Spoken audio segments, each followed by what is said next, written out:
માતાજીની આરતી ઉલવી હળવદની બજાર ઝાલાવાળી મોતડી વાળી રે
નીપજે અને કુળબીને માણું ના હોય, જ્યાં જેસલ અને જખરો નીપજે, જેની માં હોથલ પદમણી હોય, જેને પોતાનું શીશ આપી દીધું ભગવાન સોમનાથના ખાતર.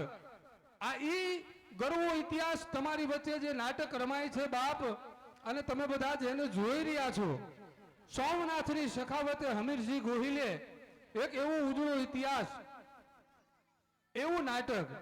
અને તમારા ગામમાં તો વર્ષો વર્ષ બાપ જ્યાં ધર્મનો સ્તંભ થતો હોય, જ્યાં ધર્મરૂપી ધજા ફરકતી હોય, કાયમ ધર્મને માનતા હોય ને કે આટલા બધાને હોનાની હાંકરે બાંધીને લાવો ને બાપ તોય ભેગા ન થાય. આ વગર આમંત્રણે અહીંયા આવ્યા એનું કારણ એક છે કે તમારા બધાનો હંપ છે, અને હંપ ત્યારે જ રે કારણ કે તમારો લોહી એક છે. ભલામાણા ભલે થોડોક મન દુઃખ હોય, થોડોક કંઈક અભાવ હોય, પણ અંતે તો ઓલું આપણામાં કહેવત છે ને કે તાણો વેલો થડે જાય, એમ તમારા બધાનું બાપ લોહી એક છે. અને આવો ને આવો હંપ રાખશો ને મારો ઠાકર બહુ રાજી થાય છે કાયમના માટે. એટલે જેને જેને દાતા હોય ધર્મરૂપી અને આપ્યું છે ને મારે આપવું છે, આવા ભાવથી આપજો બાપ. હું કરું એવું કોઈ દી કરતા નહીં. મને મારા ઠાકરે આપ્યું છે, માં ભગવતી આપ્યું છે, અને મારા વડવાઓના પુણ્યના પ્રતાપે મને મળ્યું છે, અને એમાંથી મારે ધર્મમાં વાપરવાનું છે. અને ધન હંમેશા ઉજળું થાય ધર્મમાંથી, આ યાદ રાખજો. અને મોબાઈલના યુગમાં તમારા દીકરા તમારી દીકરીઓને આ શિખામણ દેજે કે બેટા, કદાચ તમારે માવો ખાવ ને એનો નશો 5 મિનિટ રહે, તમે કદાચ બીડી પીવો એનો નશો 10 મિનિટ રહે, પણ તમારા મા બાપની ખાનદાનીનો નશો હશે ને બાપ એ જિંદગીભર ઉતરશે નહીં. તમારા મા બાપની ખાનદાનીનો નશો રાખજો કે હું કોની દીકરી છું, હું કોનો દીકરો છું, મારાથી આવું પગલું ભરાય નહીં, મારાથી આવું હીણું કામ થાય નહીં. આવું જો તમે કદાચ તમારા મનમાં કાયમ રાખશો ને બાપ, તો તમે કોઈ દિવસ એવા કુડા કામ નહીં કરો. આ યાદ રાખજો. આ નાટક ભજવાય છે, આને તમે બરાબર સમજજો. કોની દીકરી હતી, કોની સાથે વ્યવસાય થયું, કોના ઘરે ઉજરીને મોટી થઈ, અને કોણ અમીર ગોહિલ હતો ને એના બાપનો કેવો ઇતિહાસ હતો, આ બધું તમે યાદ કરીને હવારમાં એકવાર વિચાર કરશો ને તો તમને પણ વિચાર આવશે કે આપણે આના સંતાન છે, આપણાથી આવું કામ ન થાય. આપણે બધા બોલી કે માનધાતાના સંતાન છે, પણ એકવાર બાપ મને ને તમને ખબર હોવી જોઈએ કે માનધાતા કોણ હતો, મારો ને તમારો વડવો કોણ હતો, મારો ને તમારો બાપ કોણ હતો. એ નશો હોય છે ને બાપ તો આખી જિંદગી ઉતરશે નહીં. હે તમારો આટલો બધો હંપ છે ને આ બધું આપ્યું છે, ત્યારે હું એક બધાના નામ બીજા બોલી ગયા છે, પણ આ જે નવી નામ યાદી છે એ હું આપને વચ્ચે કહું છું. 500 રૂપિયા રણજીતભાઈ સૌસીભાઈ, 500 રૂપિયા નાનજીભાઈ જીવણભાઈ, 500 રૂપિયા હેમુભાઈ લક્ષ્મણભાઈ, 500 રૂપિયા ભૂપતભાઈ હરજીભાઈ. આ બોલાઈ ગયું છે તો મને આ પાનું આપ્યું છે, ફેરવી નાખો. પાના ફેરવો, બામણ ફેરવે, તમે ફેરવો, લાવ. હવે બરોબર છે ને? હા તો 500 રૂપિયા વિનાભાઈ ગોવિંદભાઈ. આ હું લખ્યું છે?